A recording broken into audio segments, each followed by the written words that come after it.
CEO and founder of Palm Beach Motoring, which is actually part of the Autogeek group. And we appreciate you coming. I hope you enjoy this half hour of some of the greatest car guys in the world. They're right here in Stuart, Florida. They're going to come out in a second. I ask you if you have a telephone or cell phones, please turn them off. And we'll get this rolling here. Can we take pictures? When I come out, I'll let you know. Good question.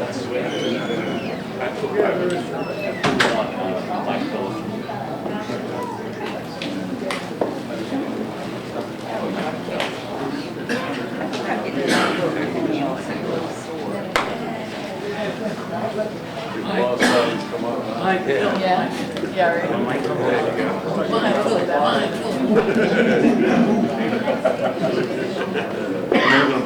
Who's it that?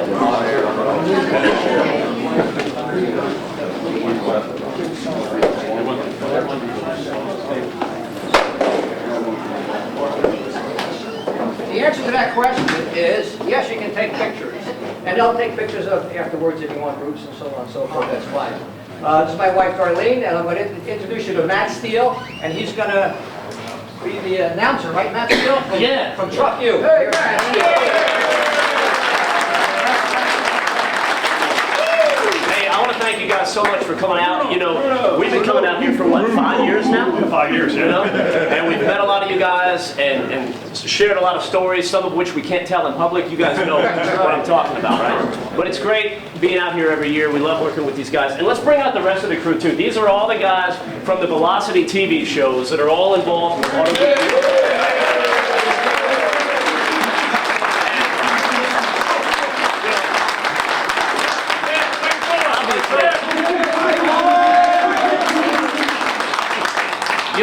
You look at this cast of guys up here, and it's so much fun to work with them. And for Bruno and I, who are kind of the new kids on the block at Velocity, right? But we get to sit in the back and listen to you guys talk. You guys really, I mean, what you guys have done, I'm not calling you old because I wouldn't. Oh, no. It's not this time. What I'm saying is you guys paved the way and made it, made it easier for Bruno and I. So thank you guys for that. It's a pleasure to work with you guys as we do year in and year out. Nice to be with you too. You know, as Matt said, we're now the new kids on the block for Velocity. We'll start airing Truck U this year in June. We've been working together for 8 years now. Truck U's in its 10th season, thank God. And we've been working away, and we had the pleasure of meeting Max a couple of years back. I met him on the show we did for Wounded Warriors, and he's been a huge proponent of mine and Matt's and my projects, my racing team. I'm proud to represent Autogeek for the last 4 years. We won a championship or two. We're going to win 1 or 2 more before it's all said and done.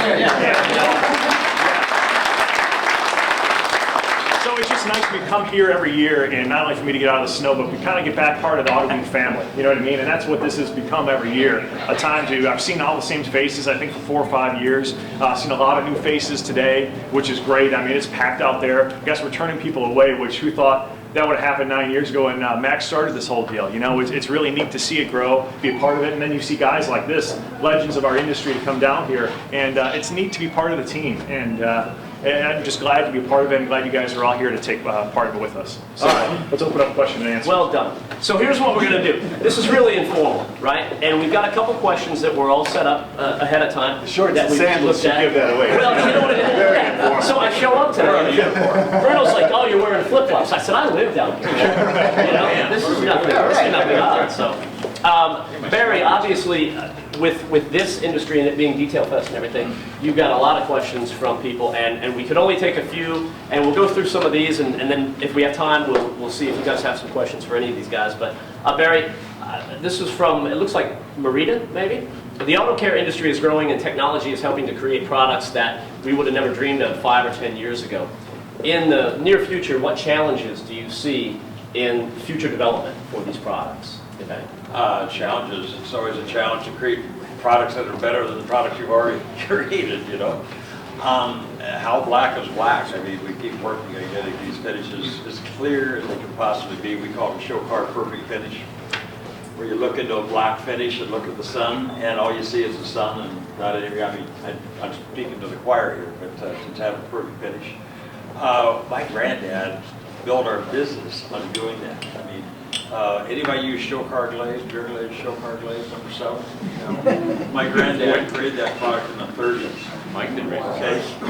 to create a flawless finish. You know, he called it sealer and reseal glaze, we now call it show car glaze, but we've been doing that through the years. But we keep searching the world for ingredients that aren't necessarily used in polishes, but that have unique characteristics. And we try everything we possibly can. I mean, we have the most bizarre ingredients going into our newer products that you wouldn't even think would be applicable. But we test them, and once in a while we find one that we say, hey, could we get an exclusive for this raw material for the automotive industry? They say, well, we never even thought about the car wax industry. They say, sure. So we sign it up and get products like 105 and 205 products. I mean, my dad, who created our formulations for 70 years, would never believe that we could take a compound type product and when we're finished with the surface, it looks like it's been polished. I mean, these are materials that we have now. So the challenge for us, it's not a challenge and it's hard, it's just fun to keep searching and finding ingredients that keep pushing us to the next level. We keep telling guys, we got to do it better. You know, we got perfection, what do we, you know? But it's always compared to what? So you get a black finish and it looks perfect, and then you put another product on top of it and it's even blacker to make the rest of the finish look great. That's a fun experience for us. So we keep doing that over and over, and the challenge to keep doing that, I guess, is our challenge and our great delight. It's a lot of fun. And hopefully those challenges will continue for many, many more years. We have products in the lab right now that are just blowing my mind. I mean, I really can't talk. One is just, it's just a miracle. I can't believe it, but it's coming. Cool. So just to, since that question got asked, just to add to that, since I have both of you right here, Wayne had recently purchased the 1953 Hudson, right? Yeah. And while I was up working with him, he let me restore the paint, and I used number 7 show car glaze to do that. And we rubbed that thing down my hand. Remember that first thing in the morning? We let it soak in the number 7. When we restore and bring back original finishes like that number 7 that was developed in the 30s, we still use that product. I used it when I was 14, 15 years old with my dad, and I still use it today. It's the same technology, the same formulation, I'm sure. We have hundreds of products, and it remains in our top 10 sellers. All the products we have. It rejuvenates the paint. It gives it new life. That's what it is. It feeds the paint. Right. And I've been If the paint told is healthy, then it's vibrant. formula unchanged. Yeah, we just stayed with my granddad's formulas, and you know, who would think that he would take a formulation back in the 30s that works in these high-tech clear coat paint finishes today? I mean, we just continue to shake our head and say, wow, because a lot of products have been obsoleted through the years with new paint technology. And these products keep on track. You know, one of the things with Meguiar's is Meguiar's really set the bar as far as teaching people. And now we've got this great facility here where Mike teaches people how to use the products, and that was so important. Their truck used to come around to car dealerships, and then we'd sign up as auto body shops and restoration shops to go learn how to use their products. I never thought using 2,000 sandpaper and then just polishing it. I said, how can that be? But you know, as technology goes, the education part, like that Mike does now, is so important. So, I tip my hat to your company, but he's taken over now. Yeah. Mike and I go back 30 years, I don't know, 25 years? At least 25. 1987. Yeah, there you go. Long way, and from being a distributor for us, technicians in the field, coming and joining us, and then getting promoted. Curse you, Bob. No, actually, when the invite came, we were so excited because it gives you a larger platform, and he's the best. Mike is just fantastic in his passion. And we appreciate your blessings on that. Yeah, Yes, oh, yeah. thank you very much. We couldn't be happy. I remember when I tracked you down at the Car Crazy studio, and I pulled you out, I think, of a meeting, and I never bugged Barry at all. I never pulled him away from anything. And I walked up and said, Barry, can I talk to you for a second? And he's very gracious. Well, sure, yeah, what do you need? And he must have known it was something because, I'm pulling him away from me. He says, well, I really like my job. I'm having a great time here, but I've been offered another job, and I just want to let you know first.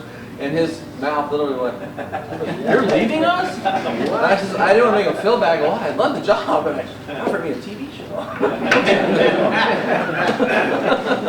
So it was a good run there. It's been a good run here, and we still get to work together. I gave him my blessings immediately. He did. Excited Immediately. for to go this step. It's been wonderful for all of us. I mean, for the whole industry. All right, guys, we've got another question. We've got a bunch more to come here. This one's from Scott Harley. Is Scott here? Scott here? Scott, why don't you ask? This one is to, which I thought was great. I picked this one because I think it's a question I think we've all asked ourselves, what miracle product makes this happen? And this is regarding Dennis. So Scott, I think you know what I'm talking about. Dennis, I'm Siddle Chess on the forums, aka Scott. And what I wanted to know was, how do you take care of that fantastic mustache? We're all wondering for years. We all get asked that question. What car product would you use on It's that? McGuire number 7. Can we pull it and see what's real?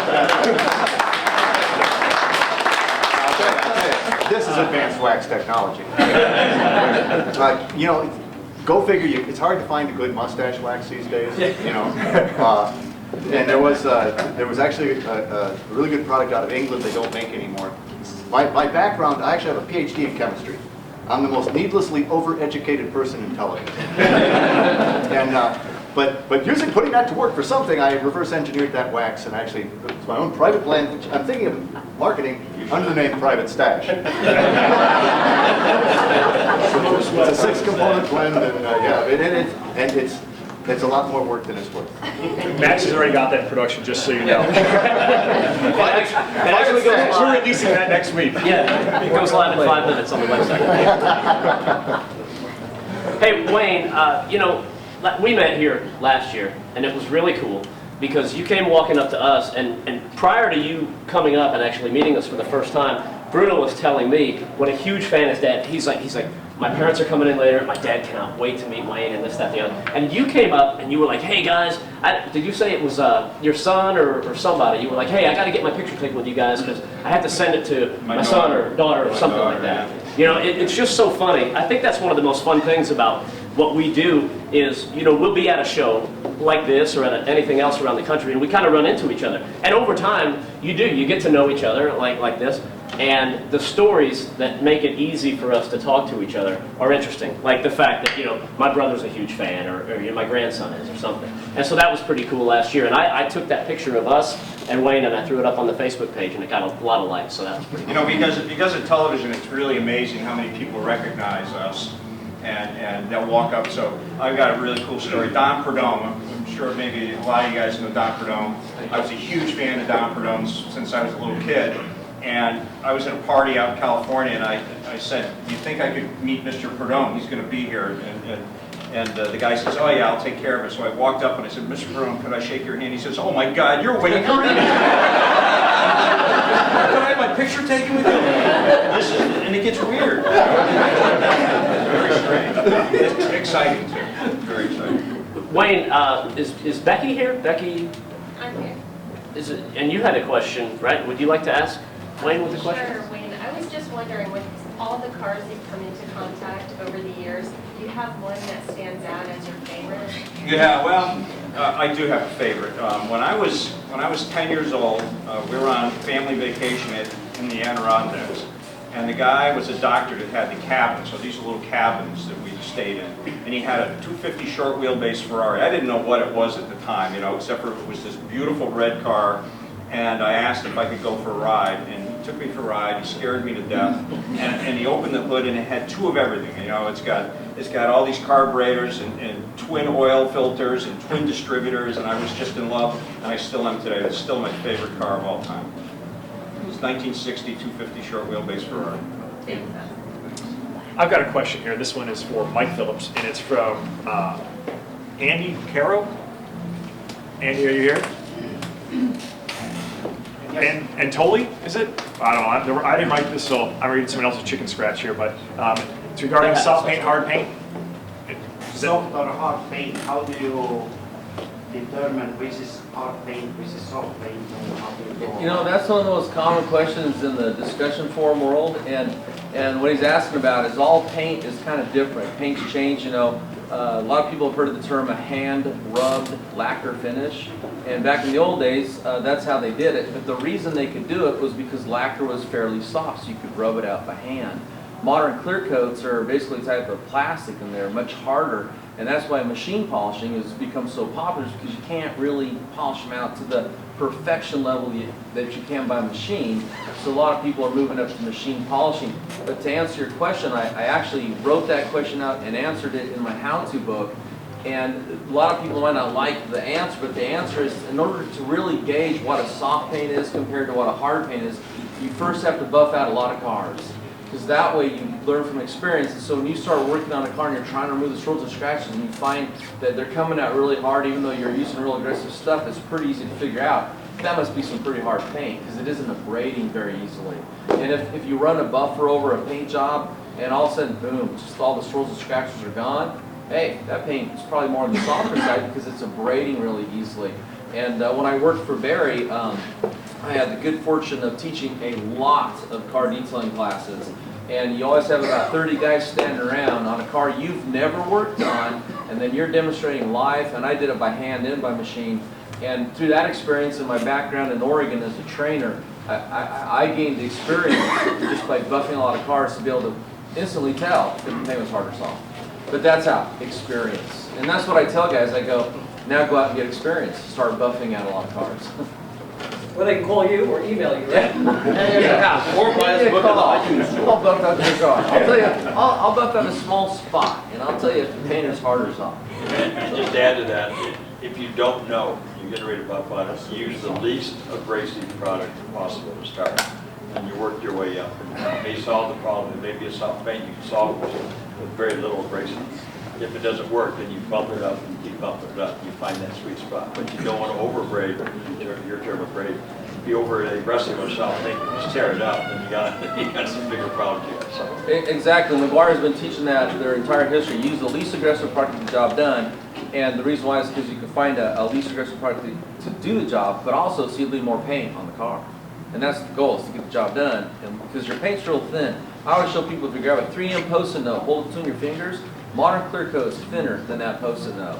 And that's why it's so important to have what I call head knowledge. Learn a little bit about the tools you're working with, the products you're working with, and the paint itself before you just dive into a car detailing project. Nick Perigo, Nick, are you in here? Nick did not make it.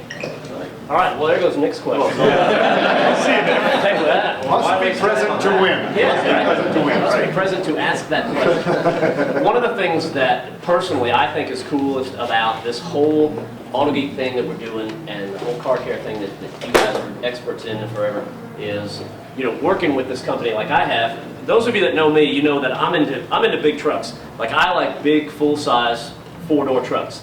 If trucks came from the factory with 6 doors, I'd get a 6-door truck. If they came with 8, I'd get an 8. Whatever the biggest thing is, that's what I want. And I've always been embraced here, and I thank you for that. You know, it's a whole different world for me. Bruno's in the racing world, but it's fun to kind of let all these worlds collide like that. And I think we're seeing the result of it out here because if you've looked around, I mean, this is huge out here today. This is fantastic. So And I think there's everything. it speaks volumes. Yeah, I mean, there's big things, little things, old things, new things. It's great, and that's really what it is all about. Well, I think it's a cool thing about the hobby. I mean, my philosophy is everybody gets to play, you know, and there really is a vehicle for every pocketbook. It doesn't have to be all high-end stuff. I mean, if you pull a '67 Le Mans out of your aunt's garage, you're probably the only kid on the block with it, you know, and it didn't cost you much. So I really think that, you know, and back in the day, I think it was a little bit more rigid. You were a Ford guy or you were a Chevy guy. And you may still be a Ford guy or a Chevy guy, but the Ford guy can appreciate a '53 Corvette, and you know, vice versa on the '57 T-Bird or something like that. So I think, you know, again, you have your favorites, but you can appreciate it all, and it's just a huge, diverse hobby. The next question is from Mike, a.k.a. Merlin. You're here? Mike, he's pitching it to everybody here, and I'll let him go ahead with it regarding Meguiar's products. What do you see as the future for paint correction products and last step products? And as far as finishing cars and paint and the future of what we do? What do we see for the future? Yeah. You mean in development of the products themselves? Yes. Yeah, well, speaking for ourselves, we have car guys in our lab that are just passionate what they do, and they amaze me almost every day. I walk in and see what they work with. The ability to, we've always created deep, clear finishes, but to be able to do that more quickly because we're all starving for time. Somebody said no matter how much money you have, you always have more money than time. Time is the precious commodity now. So to do it faster and quicker is the goal, and hopefully do that better. And there are all kinds of environmental impacts now. You know, California Air Resource Board keeps coming up with their ideas of what should be in products, and they're bringing regulations down on us. We actually serve with them on their board. Our head chemist cooperates with them. And we found ways to make some adjustments when necessary to make the products not only safer, but higher performance. When I say safer, you know, we have family members who have been working with the products throughout all the years. My dad, 70 years making formulations. We never had any health problems. We started way back. We've never used ingredients that had health issues. We just stayed away from them. But even so now, they label some things as carcinogenic, and we don't believe it because we've been all around them. We've never seen any indication of that. But you got to comply nonetheless. So being compliant and at the same time making better products, always better products, faster to use, easier to use, less complicated to use. And they need to work on all paint finishes. So people don't know necessarily what kind of paint finish they have, even down to whether it's a clear coat or non-clear coat. A lot of people don't even know that. And so we just want to make sure that every product we have, you pick it up, it's going to work in your paint finish, no matter what. So there's a lot of things to keep in mind. It's not easy, and then developing it for surfaces and environments all over the world. We test our products in the Middle East. We sell in 200 countries. So humidity, you know, the UV, all the different characteristics that impact your car finishes. We work with all those. It's a fun process. It is really fun. Car manufacturer, back when I was younger, used to use the same paint system on all lines, both shifts. Now they're often using different paint systems on different lines on the same shift. So us keeping up with all that and all the paint finishes where they're going, it's a dynamic process. And we just enjoy it. It's a blast. And just keep doing it better and better. Barry, I think you kind of touched on something in there a couple minutes ago too that was a common theme in a lot of the questions that we saw, because we couldn't ask all of them, time didn't permit that, but there was the concern about educating the consumer, which I know is everything to you guys. You know, I mean, you can have the best products out there, but if people don't know about it and know how to use them, absolutely, what good is it going to be? There's no saturation in education. You just have to educate and educate. Nobody will ever come up to your level. You know, we often are described as being like brain surgeons when we get ready to do a demonstration for detail. The fact of the matter is, few people ever come up to Mike's level. You know, so I mean, if you shortcut, then people are going to be that much lower. You have to go and just hit the bell every time and do it really, really right, the best you can. Right. But you have to do it over and over and over and over again. We have people coming to our classes, have been to 6 classes, they're still learning things. And we've been saying them over and over 6 times. But it takes a while for the, the brain can only digest so much information. But training is critical. You can have the products, but people are not trained. Whenever I see a great car finish, I go where I hope it's our stuff. and they'll say, hey, you did this already. No, we did half the process. I've seen people use our products and scour finishes just because they used the wrong rag. It's technique. You have to love your car. You have to know what you're doing. So when I see a great car at a car show, I always compliment and say, it's a partnership. We make the products, but you have to love your car enough to take the time to use the right techniques and look at it from all the angles. It takes time, love, passion. It's about all that. We're happy to supply the product, part of that formula. On that note, last year when Barry was here, he gave out the Barry Meguiar Award. So the car he liked the most, he presented that to the owner. And I'm pretty sure, and you can correct me if I'm wrong, but I'm pretty sure at the time he awarded the gentleman that owned, it was a 2006 Mustang. I don't know if the owner's in here. He's here. He is here, yeah. I know his form name is Red Fire Shaker, but you gave him the award. I don't know if you knew this, but we had his car here for one of our Thursday night projects and taken it from a swirled out car to a flawless finish. And on Thursday nights, we usually showcase a different brand. And it was just by coincidence, we'd used all Meguiar's products on that car. And I don't think Barry knew that when he goes, wow, this is a great looking finish, here's your prize. And so it was like a perfect match, So he should just be using our products. Let's see if you can go 2 for 2 this year. Bruno, does anyone have a question for either Matt or Bruno? Yes. Hi. I live in the South Florida area here, go to car shows, and sometimes my hood in the front of the car is kind of tired from the ride, wherever it may be. But I have a hot hood. what product should I use to clean off, I'm not talking about waxing, but clean everything up nice, ready for my show, with a hot hood that I don't ruin when I finish? Well, my answer to that question is, I don't have an answer. I'm not the polished guy. I came in before I met Bob, and all the guys at Autogeek, wax on, wax off, and the Karate Kid was pretty much all I knew. And I'm learning a lot, but I still don't know enough, so I'm going to pass it down to one of the guys down this end. Race car, if I don't want another chance. Tough room. I think your answer is just raise the hood and let it cool off. Pretty much. Pretty much. Raise the hood, let it cool off. Then Just like your race car, raise it up. Yeah, let it cool off. Let it cool off. And then after that point, then it's not just getting a good spray detailer or a waterless wash, but using a lot of it. And putting a lot of liquid down there, so whatever's on there is going to loosen it, dissolve it, and then have more than one microfiber towel. Have a couple microfiber towels. So as you remove anything that's on there, you don't got to keep rubbing that against the paint. You can switch to a new clean microfiber towel. But yeah, first thing I do, we bring a lot of cars in here to work on them, and the first thing we do is lift the hood, because the engine heat's coming up and the hood is hot. We can't clay it, we can't do nothing until the temperature goes down on the hood. So that's the first thing we do is lift it up. And then after that, it's just heavy saturation, because we're not going to wash your car here. We've done that for video, which is kind of funny.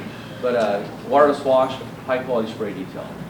Thank you. Let me just add, whatever you put on a hot surface, whether it be a hood or the whole car, we make products that they won't fail. They'll work on a hot surface, but they won't work as good.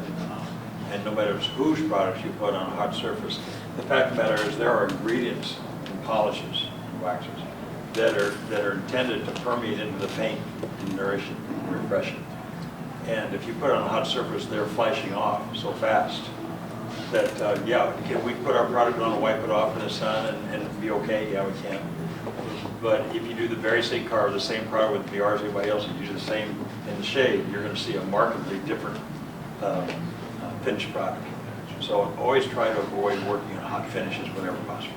Thank you. Thank you. I have a two-part question.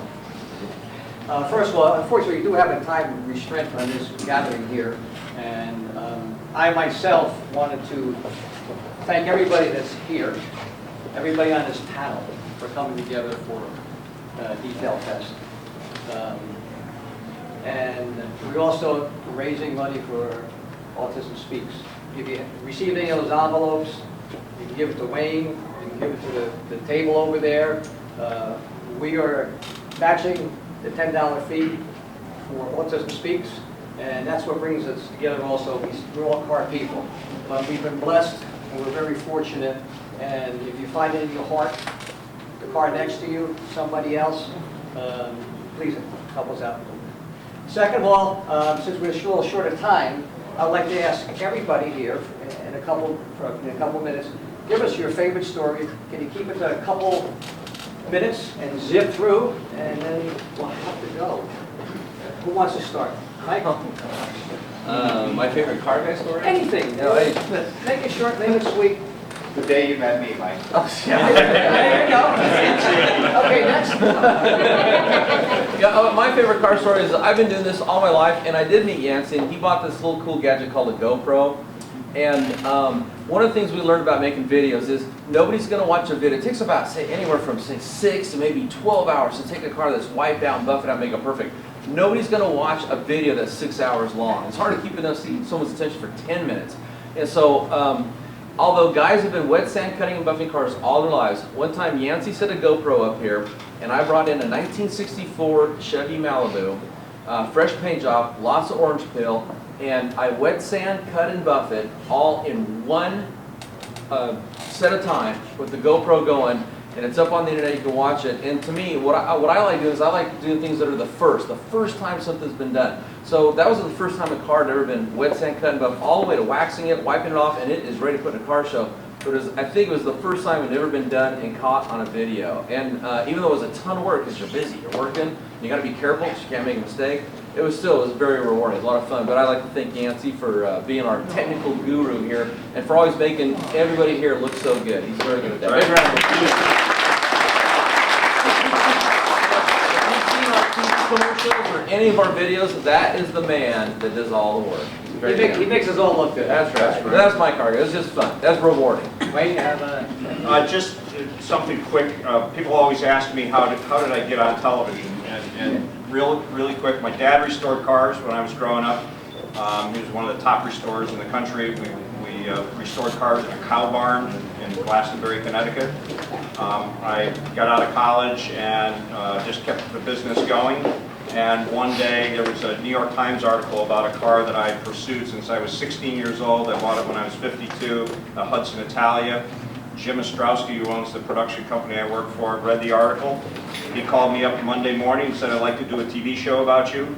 And I thought he was absolutely insane. And that was 8 years ago, and here we are. So it's just that.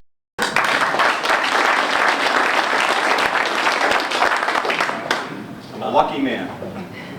I'm going to change what I said to Harold a little bit about that. I would say the three of us are out and about all the time, and two of us are together often.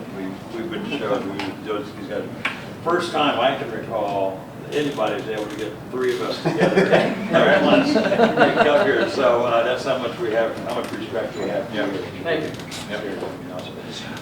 You know, I'll go back to the beginning of Car Crazy, go back 20 years ago. The car hobby may be hard for some of you to believe, or some of you not quite that old enough to remember, but the car hobby was dying 20 years ago. Car shows were suffering in attendance. Car clubs were ceasing to meet. It was a real challenge, and we had meetings in our offices for years, 3 or 4 years, talking about somebody needs to do something about that. Because if the car hobby goes away, our business would go away, and just about everybody exhibits at SEMA would have challenges. And so we kept looking for a solution to that. There is no, the car hobby is the ultimate grassroots experience globally, and it is a global phenomenon. One person loves a car, and you can almost break all those reasons down to about 12 reasons. They'll capture about 80% of the people in the world why they love their cars. Somebody loves their car, they find somebody else that loves the car, they end up forming a club, and they have a show, and it just happens, but nobody's organizing. So how do you get the whole car responding? I mean, there's no ad campaign or what have you. And we came with this idea to create Car Crazy and start showcasing what it's like to be car guys, and the passion, and the people, and the fun, and the heritage of the cars, and doing that, and trying to get people to say, hey, that looks like fun, and those are cool people, why shouldn't we get in on it? And I think you mentioned, it used to be, it was very much these glass walls where hot rodders stayed with hot rodders, and the classic guys was, and we just tried to say, break down the barriers, because if you're a car guy, you're a car guy, and it doesn't matter if you're a guy or a gal, if you love cars, you're car guys, and they're all ages and descriptions. And so we like to think we played a little bit of a role in it. You know, we've been doing 18 years now. Back then, we were like the first show started on Speed. We were Speed. We were the longest running show for 17 years. And we were Lone Rangers back then. And somebody said, well, how do you like the competition? There's no competition. We need as many people. Thank God we have Wayne, Dennis, and you guys. And now it's not just on Speed or down Velocity, but it's on NBC, it's on networks, it's a Travel Channel, and Corky's got a new show on Travel Channel, and it just gets larger and larger, and I think the biggest phenomenon that's going on right now, and it is global, is this explosion of the car hobby. And every show we go to, we all see it. None of them are hurting. I mean, every show now is bursting at the seams. We were at Amelia Island last Sunday, and we figured, what, 35,000 people at Amelia Island at a Concord, you know? It is, you know, these are the good old days. These are the good old days. The old cars were celebrated better than ever. We've even impacted the car makers. I mean, they have to recognize there's so many car guys, they have to bring up cars that, yes, they're efficient and pollution-free, but they're cool, and they're fast, and they're sleek. And it's just, these are the golden days for car guys. I mean, it's just an amazing time to be alive. We're all fortunate to be a part of it. Thank you, Barry. I gotta agree with that. I mean, it's hobby's a wonderful thing. It is this great equalizer. Everybody becomes equal at a car show, and it doesn't matter if you're a line worker or a CEO, and you have that love for it. You know, I got into it quite. I mean, I've been a car guy and motorcycle guy my whole life, but fell into the show quite by accident. And actually, you know, we actually started before there was a Speed Vision. Back in the days of TNN, the national networks of '94, '95. And you know, I've met the greatest people. I've had a blast. I developed the only one rule in the show, and I developed it fairly early, and it was don't kill the host. And, you know, Like that rule. Yeah, because I'd be taken through these rides by people. You know, oh, I got to show you this car. That's fine. Just don't kill kill the host, you know. But one of the funniest things that happened to me is that, you know, I'm a reasonably recognizable person. It's the glasses. And I had this one woman came up to me once and she said, "You really look like Dennis Gage." And I said, "You know, everybody says that." And she said, "No, you really do." And I said, "Well, that's because I am." And she goes, "Yeah, right." I said, no, really, I am. So she would not believe it. She goes away and she comes back a little late. And I'm like at an autograph table. And I spent I had to bring out my ID. And you know, somebody vouched for me. But I had to actually, I was ID'd at an autograph table. I am, in fact. It is the great equalizer, you know. It is. There are no social barriers in the car. Yeah. You know, it doesn't matter how much money you have, what color your skin is, guy or gal, age, there's no difference in your car. I say it's like heaven's going to be. I mean, we're all just hanging out, having fun together. It's just you see somebody who has a lot of money, talking to somebody that doesn't have a lot of money, and they're just having fun talking about a certain car. It's a really special thing. I don't know anything else No, it's a on the unique planet that compares with the community that we have as car guys. I grew up right here in Stuart, Florida, which is kind of funny. When I started working with Autogeek a couple of years ago, the individual that put me in contact with you was like, "Do you know where that little town of Stuart is?" I go, "Well, I only went to elementary, middle, and high school down there. Yeah, I pretty much know where Stuart is." And that's my mother right there. And bless her heart, she used to take me to sled pulling and tractor pulling events when they would have 1 or 2 monster trucks out. Where was that? Like the West Palm Beach, the fairgrounds down there. And my mom dreaded taking me to those. Couldn't stand it. But she took me anyway. And I'm very thankful because in addition to Truck U, now I own a company called Trucks Gone Wild. And we go all over the country putting on these big 4-wheel drive truck events. The bigger, the better. And touching on what you were saying about it being international, I think the interesting thing for me was when I started that company about 10 years ago with 2 of my business partners, we knew of some really cool off-road events that they did in Sweden and in Iceland, of all places. And we just knew about them. We read about them in magazines. And we thought, this would be the coolest thing ever if, with Trucks Gone Wild, we could grow it to the point where we can go over to Sweden and justify the cost to go over there and go check out and see what they're doing in Iceland too. And we did both of those about 5 years ago.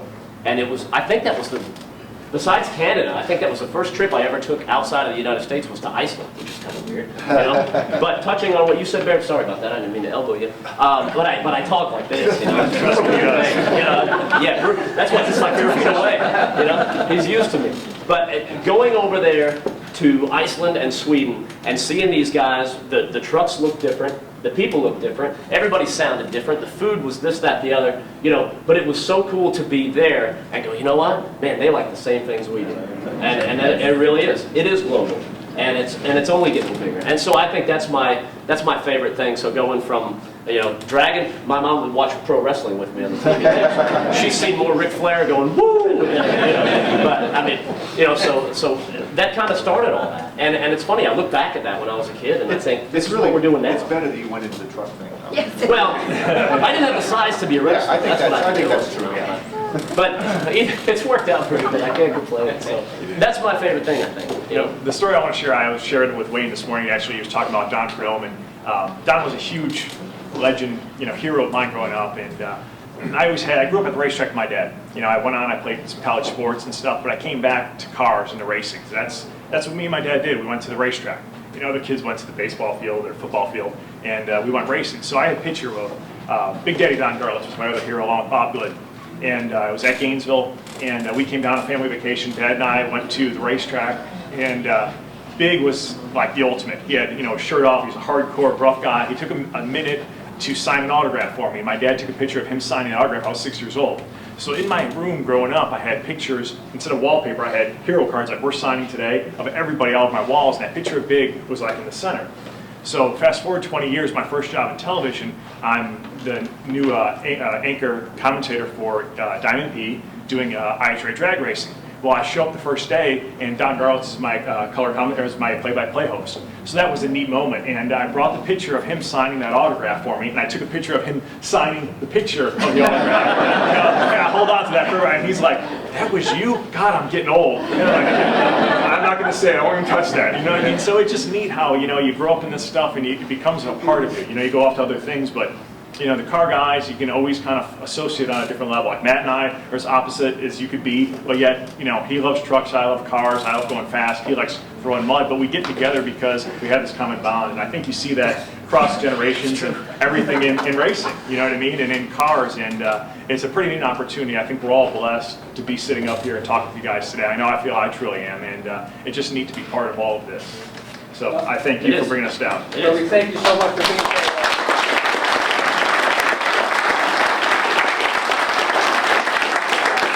I said we could share this. It's great that you all came and could communicate with other car people.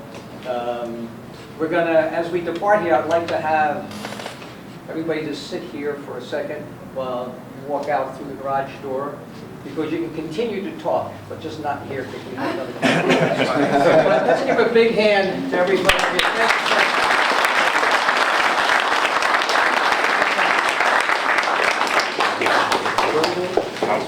Just stay tuned.